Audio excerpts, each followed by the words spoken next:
بگو سلیم. آقا بچه خیلی اذیت میکنه. اصلا هیچی نمیخوره، فقط گریه میکنه. اگه یه وقت بمیره چی؟ خب بمیره. از لاهور پلیس اومده آقا. جناب سرهنگ اومده. آدمای شاهنواز از کلانتری تماس گرفتن. میگفت که هر لحظه ممکنه بیان اینجا رو بگردن. پلیس از لاهور باشه یا از پایتخت باشه، اینکه بیان و منطقه مزاریا رو بگردن اصلا جرأتشون ندارن. اما بازم آقا باید احتیاط کنیم، مگه نه؟ خیلی خوب، من خودم الان میام اونجا.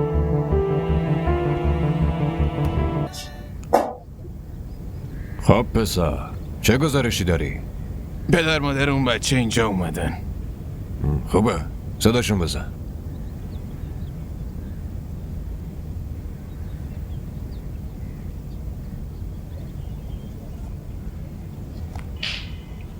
سلام آقا. بشینه.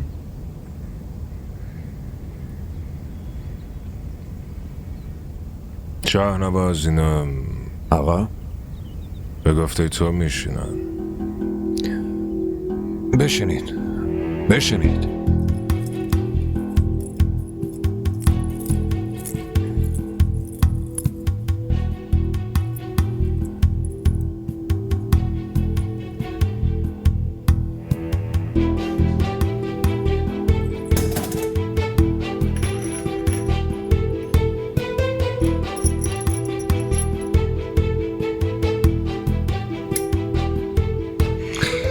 الان باید برم، کار مهمی پیش اومده.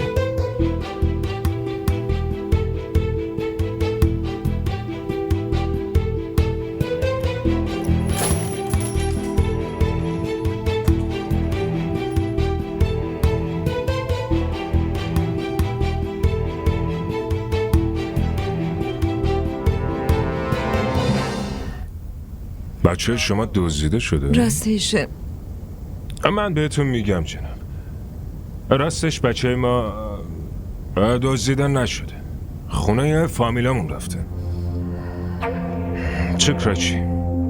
این یعنی شما الان نمیخواین گزارش بدین؟ آقا وقتی میدونیم بچه‌مون کجاست چرا آخه باید گزارش بدین؟ باشه، اچرم بره.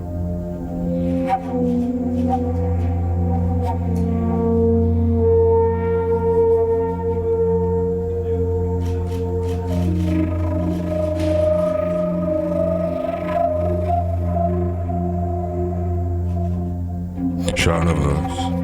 بله آقا. خانواده اون مرد جابر کجاست؟ آقا اون بدبخت هیچی رو نداشت، فقط یه مادر داشت آقا. اونم دیشب فوت کرد آقا. خیلی ناراحت شدم آقا. خیلی زن خوبی بود، خیلی زن خوبی بود آقا.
با من بیا.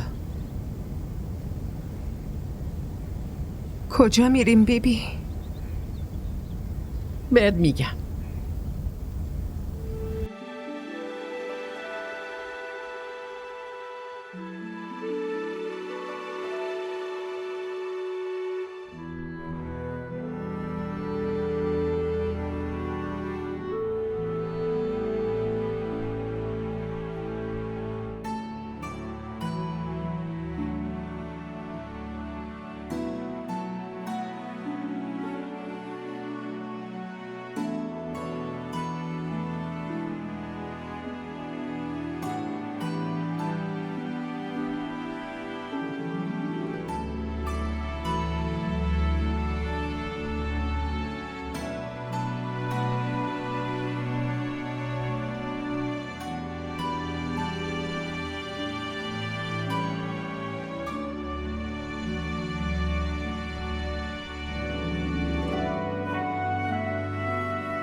چه کار میکنی؟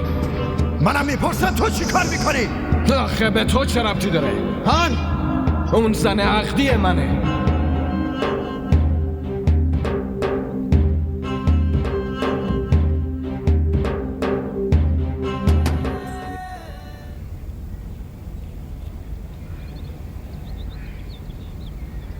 بله خانم. آقا جهان هست؟ نه خیر. غذا دارین؟ خیلی گرسنم. خانم شما کی هستی؟ از روستای بغلی اومدم. خیلی گرسنم. باشه شما اینجا وایسی، من براتون یه چیزی میارم.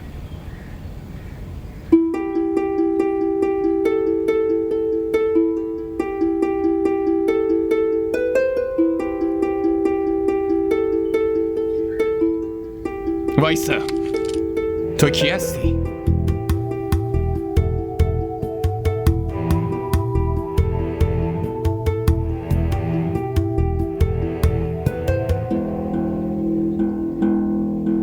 زن داداش؟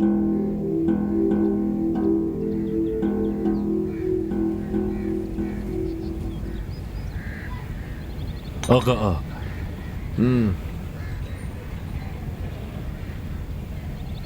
بدش.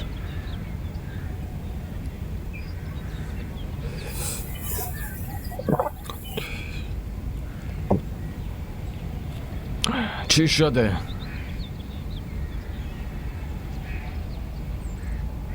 آقا میخواستم بهتون یه چیزی بگم. بگو. امروز یه زن اومده بود با شما کار داشت.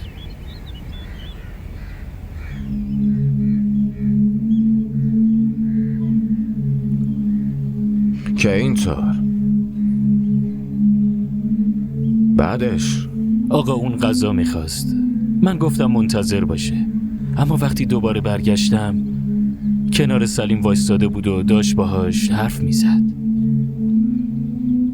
قیافش چطوری بود؟ من صورتشو ندیدم، صورتشو پوشونده بود. اون با سلیم چه حرفی زد؟ آقا حرفاشونو نشنیدم.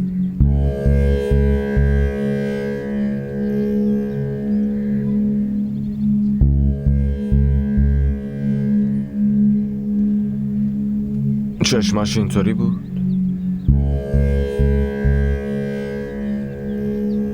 بله آقا، کاملا چشماش هم اینطوری بود. با دقت نگاه کن وگرنه چشمای خودت هم در میارم، فهمیدی؟ آره آقا دقیقا همین چشما بود، من راست میگم. خیلی خب میتونی بری.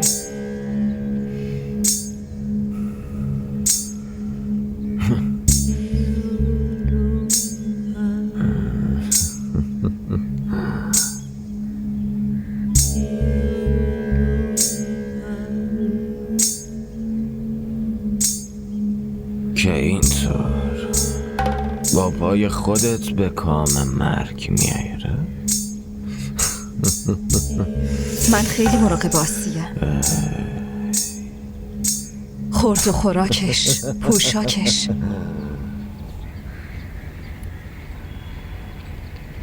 نمیذارم چیزی کم داشته باشه. فکر کنم خیلی مدیونت شدم. نیومدم مدیونت کنم، اومدم حرف بزنم.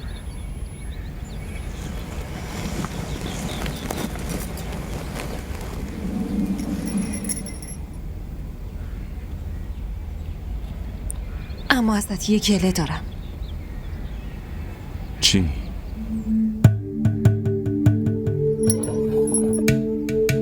تو به فکر من نیستی. فکر کن، اگه تو به فکر من باشی به وقتش کاری میکنم آسیه عروس سوگلی خانواده‌شون بشه.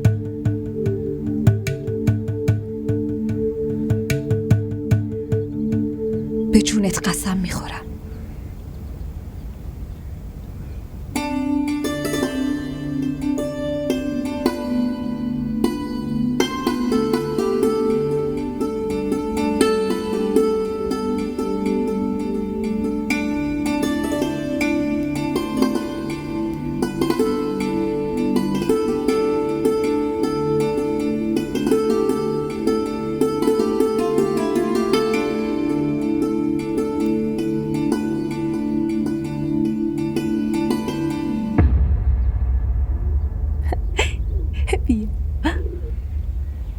سلام بیبی.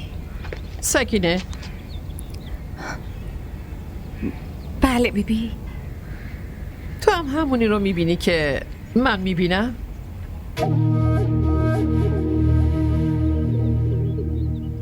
من نفهمیدم بیبی. این دختر به اینجا عادت کرده، یه جوری با خوشحالی کار میکنه که انگار خونبها نیست، عروس اینجاست. من چی میتونم بگم بیبی؟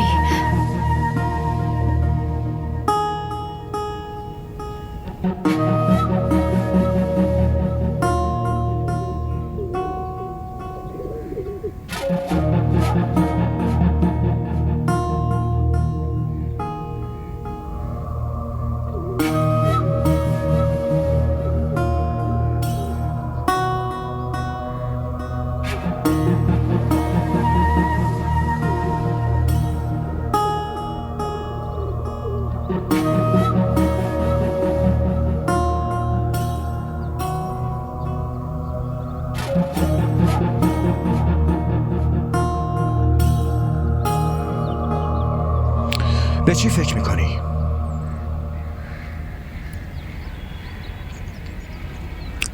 دارم فکر میکنم آقا شاهزیب که آیا این درسته؟ چی؟ همین ملاقات. منظورم اینطوری ملاقات کردن من و شماست. اگه کسی بقیه رو ول کن.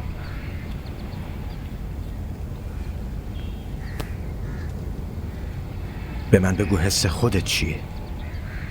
صحیحه یا غلط؟ من که حس خوبی دارم، حس خیلی خوبی دارم، ولی وقتی من تنها هستم خیلی میترسم. اما وقتی شما کنارم هستین حس میکنم امنیت دارم. ببینم تو با من میای. کجا؟ از اینجا فرار میکنی. اینجا برای ما هیچی نمونده آسیه. اینا همشون آدمای وحشی. کجا بریم آقا شاهزیب؟ اینا به کجا دسترسی ندارن؟ شما چرا به پای من بسوزی؟ مگه چه تقصیری داری؟ توی عشق همه چی رو تقسیم میکنن. خوشی، غم، مجازات، همه چی رو شریک میشن. آسیه، خاله شیما داره میاد آقا شاهزیب. لطفاً برین، لطفاً برین آقا شاهزیب. بذار بیاد.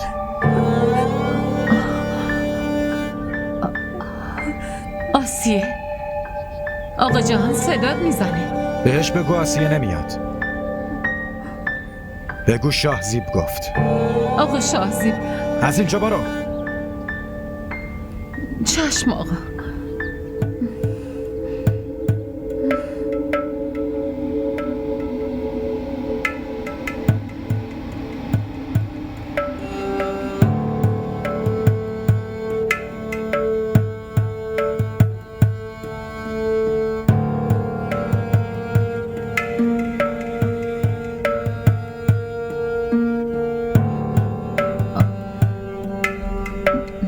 بالاخره اومدی ملکه من. آقا اون کجاست؟ آقا جون، من تو اینجا چی کار داری شیما؟ خانم، من صداش زدم، پرسیدم تو کجایی. واسه اومدن خیلی دیر کردی. کجا بودی؟ برو. چشم خانم.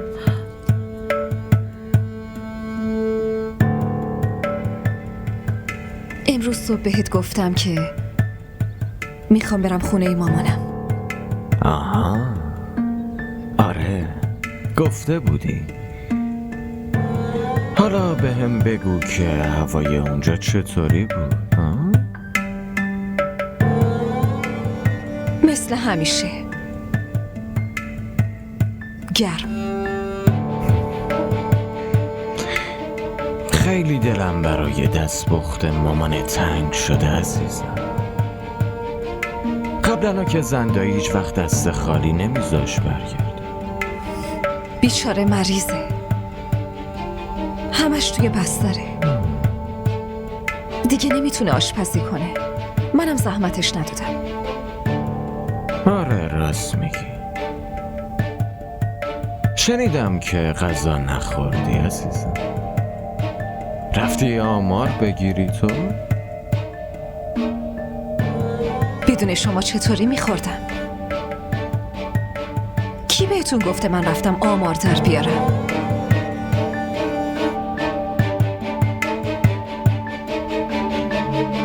دفعه بعدی که رفتی آمارمو در بیاری این چشماتو هم بپوشون، چون اونایی که از خود آدم باشن حتی از چشماش هم میشه شناختشون. فهمیدی عزیز من؟ دیگه نگم بهت.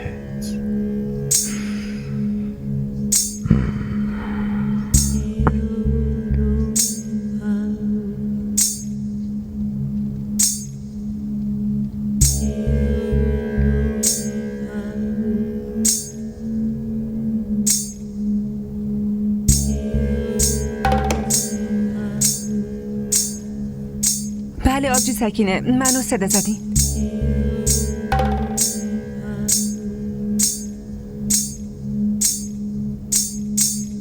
پشت بوم چی کار میکردی؟ لباسا رو شسته بودم دیگه، رفتم جمعشون کنم. لباسا رو که شیما بعد از ظهر جمع کرد. تو این خونه چه غلطی داری میکنی؟ منظورتون رو نفهمیدم آبجی. حرفا نپیچون. من همه چی رو میدونم. دیدن شاهزیب رفته بودی نه؟ به کسی که چیزی نگفتین؟ فکر کردی اگه به کسی نگم هیچ کس متوجه نمیشه؟ اگه بیبی بفهمه چی میشه؟ زندگی رو برای جهنم میکنه.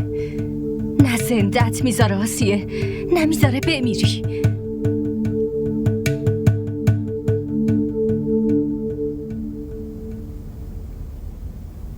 الانم که بیگناه دارم مجازات میشم.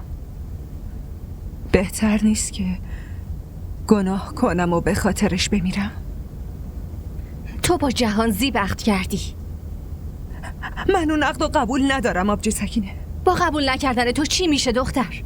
اون آدمایی که داری پشت سرشون این کارو میکنی اونا به همه اینجا تسلط دارن. حتی سنگای اینجا هم به اسمشونه. خودشون حکم صادر میکنن، بعدش هم خودشون همون چیزی که میخوان و اجرا میکنن. اگه تو رو عقد نمیکردن بازم کاری میکردن تو برده این خونه بشی. تو پیش اینا هیچ ارزشی نداری. انسان یا مال و زمین برای اینا هیچ وقت فرقی نمیکرده.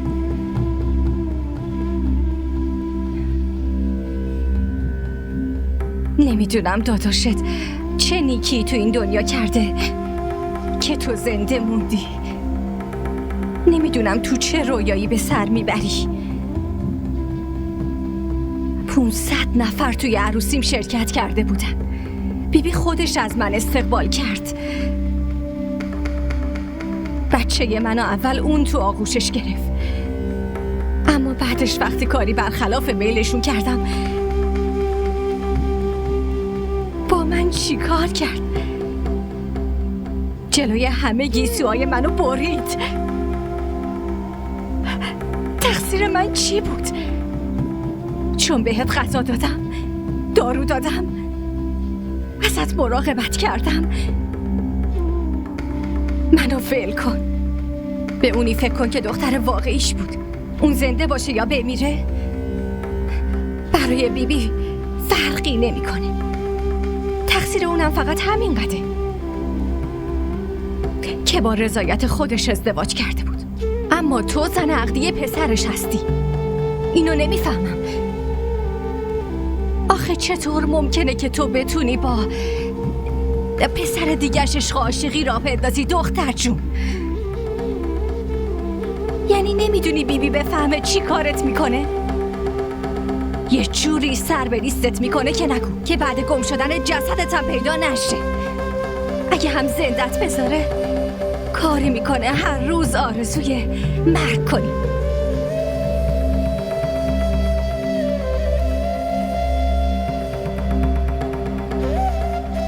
ببین دختر، هنوز فرصت داری، هیچی به دست نمیاری.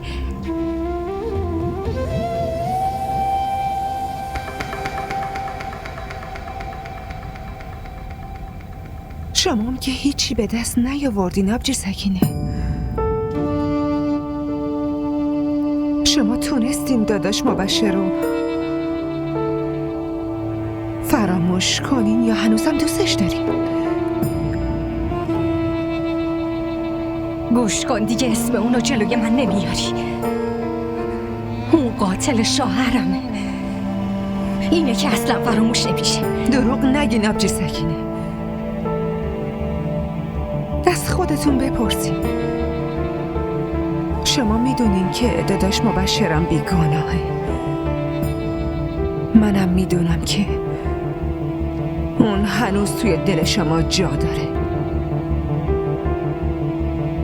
برو از اینجا گم شو. از کی دارم بهت میفهمونم اما تو نمیفهمی. توی از عشق و عاشقی حرف میزنی؟ از اینجا گم شو. دختری دیوونه برای من از عاشقی حرف میزنه.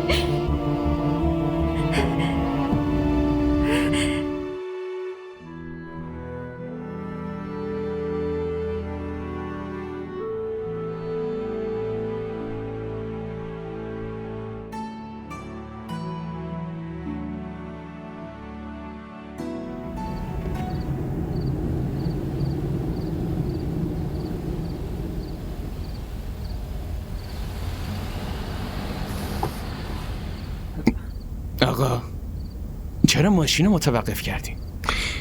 همین جوری یه چیزی یادم اومد. تو رفیق منی درسته؟ آقا اینم سواله که شما میپرسی؟ پس چرا مخفی کاری میکنی تو آخه؟ من نفهمیدم آقا. یالا بیا بیرون. آقا اینجا؟ اگه زلیخا بگه مشکلی نداره، اما شوهر زلیخا اگه بگه خیلی مشکل داره. بیا بیرون.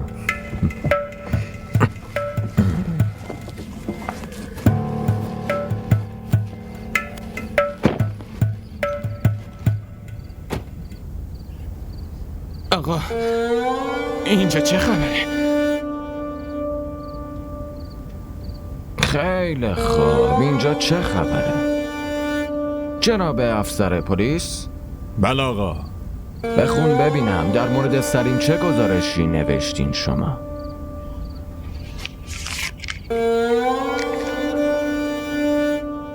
آقا اینجا نوشته شده که سلیم فرزند شوکت به جرم دزدی، زورگیری، راهزنی، اذیت کردن، دزدی کردن بچه و به قتل رسوندن 4 شخص بیگناه مظنون پرونده است. به همین دلیله که پلیس باید بازداشتش کنه و از 2 ساله که فراری بوده. به همین دلیله که دادگاه شهر حکم دستگیری این آقا رو صادر کرده. باید دستگیر بشه. جناب سروان، اون پسری که دزدیده شده بود برای اون چه اتفاقی افتاد؟ توبه آقا، توبه آقا. اون طفل معصوم رو که آقا میدونم این وحشی به قتل رسونده. جناب سروان چرا داری دروغ میگی؟ خفه شو. آقا این جناب سروان داره دروغ میگه. آقا پس برای راست گفتن چرا اینقدر دیر کردین شما؟ آن؟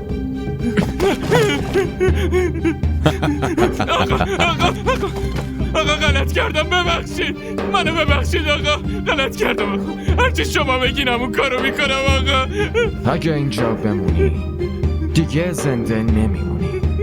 پس از اینجا برو، از اینجا برو پسر عزیزم. نه آقا، منو ببخشید آقا. برو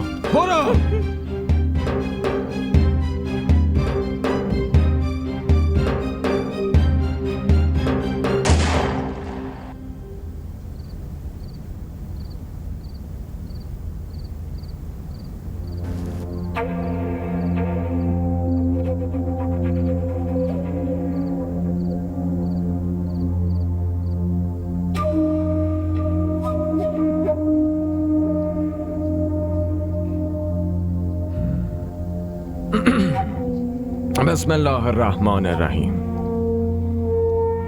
اول از همه معذرت میخوام که این وقت شب شما را اینجا جمع کردم. موضوع طوریه که تا فردا نمیشه منتظرش بود.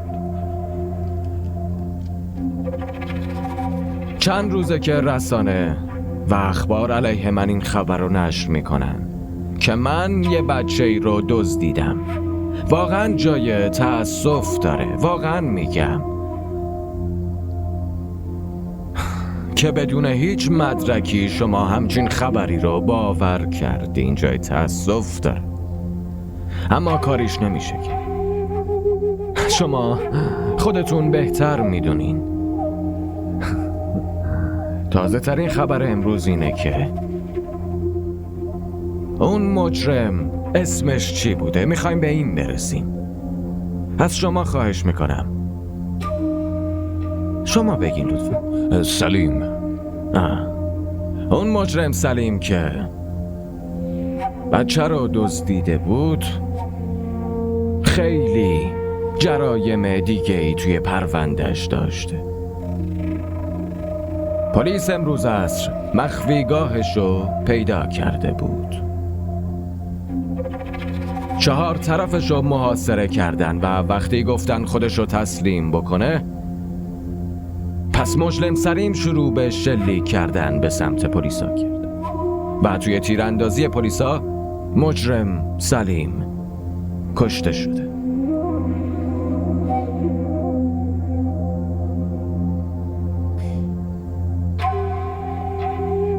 جای تأسف اینه که پلیس با مسئولیتمون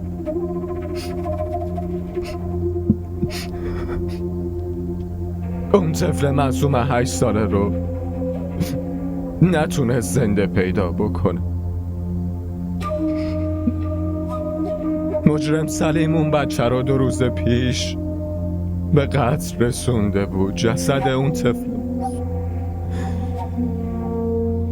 اون طفل معصوم از خرابه پیدا شد و جسدش رو امشب برای من آورد.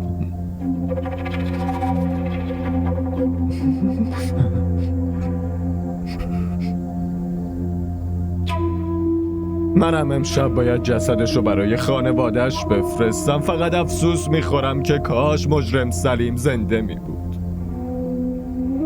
اون وقت من اون وحشی رو یه جوری مجازات میکردم که برای جامعه درس عبرتی میشد. آیا شما نمیدونین که مجازات کردن همچین آدمایی مسئولیت وجدانی و اخلاقی همه ماست؟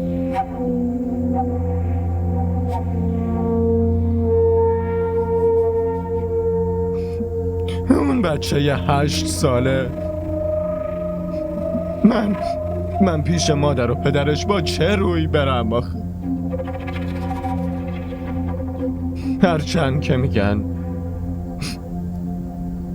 مرگ و زندگی دست خداونده. طفل معصوم بوده. من مطمئنم که جاش پیش خداوند بزرگ واقعا خوبه. از اومدن همتون خیلی سپاسگزارم. بقیه جزئیات رو جناب سروان براتون میگه. آقا جهان واسه اون پسری که ابراز تأسف کردن اون فوت شده و مجرمی مثل سلیم هم به سزای اعمالش رسیده. حالا کاری که باید بکنیم. سلام بیبی، با من کاری داشتین؟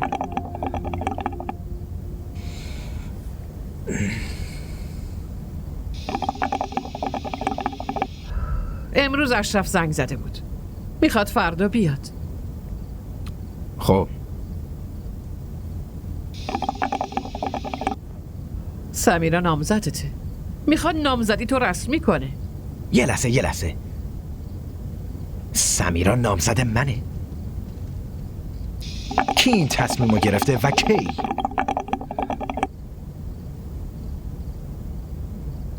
این تصمیمو من و دایید اشرف با هم دیگه گرفتیم.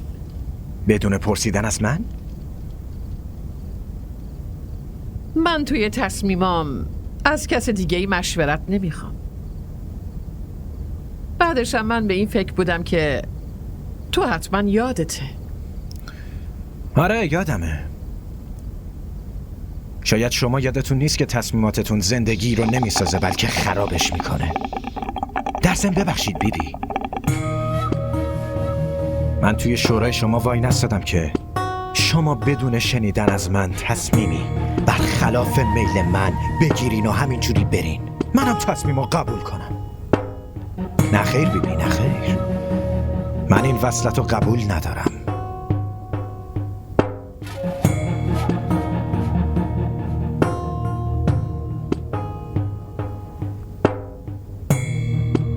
من میخواستم تصمیممو بگم که گفتم مخالفت‌های کسی، بی‌ادبی و صدای بلند کسی نه قبلا برام فرقی داشت نه الان فرقی داره. بیبی، شما مادر منین. من حتی فکرشم نمی کنم که به شما بی‌ادبی بکنم و حتی باهاتون دعوایی هم ندارم. دعوای من فقط با این تصمیمای شوراییتونه و من هیچ وقت نمیذارم شورا برنده شه.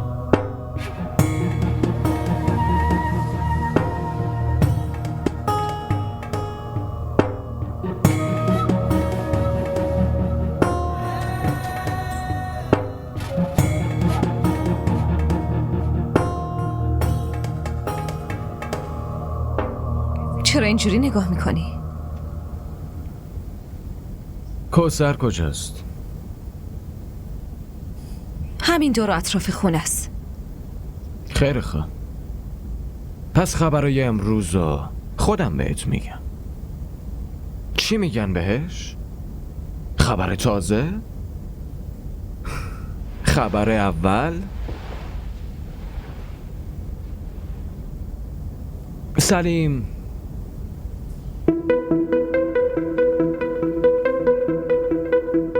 چی شد؟ بیچاره توسط پلیسا کشته شد. خیلی چیزا گفت و رفت. تو مطمئنی که دیروز خونه بابات رفته بودی دیگه؟ آره. چرا؟ سلیم یه چیز دیگه ای بهم گفت. به اینطور آدم ها نباید اعتماد کرد. ممکنه دروغ بگن.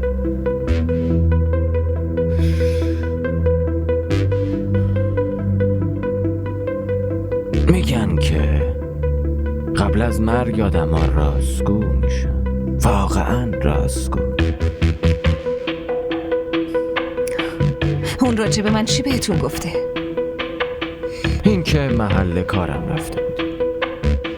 در مورد اون بچه سوالاتی پرسیدی.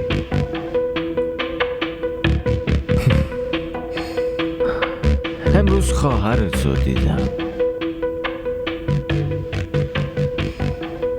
توی حرفامون ذکر و خیر تو هم شد.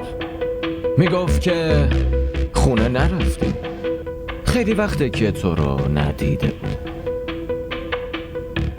اینطور نگفت که آبجین دیروز اومده بود و من نتونستم ببینمش. این خیلی وقت چه معنی میده؟ شما به من شک دارین؟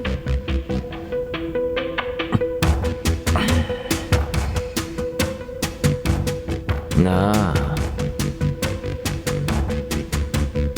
من اطمینان دارم که به هم دروغ میگی.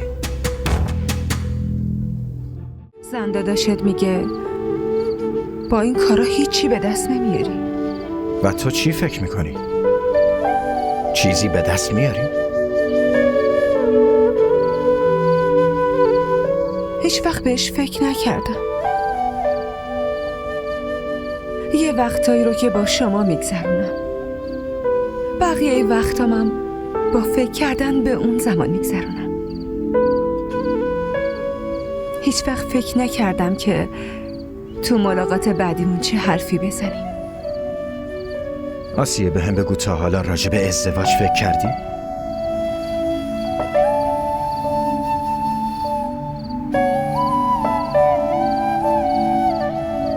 قبلا خیلی رویاشو داشتم، خیلی بهش فکر میکردم، اما از وقتی فهمیدم که رویا به واقعیت تبدیل نمیشه دیگه ولش کردم.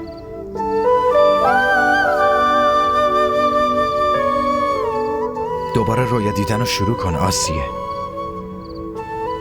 من رویاهاتو به واقعیت تبدیل میکنم. حالا بگو، بازم رویا میبینی؟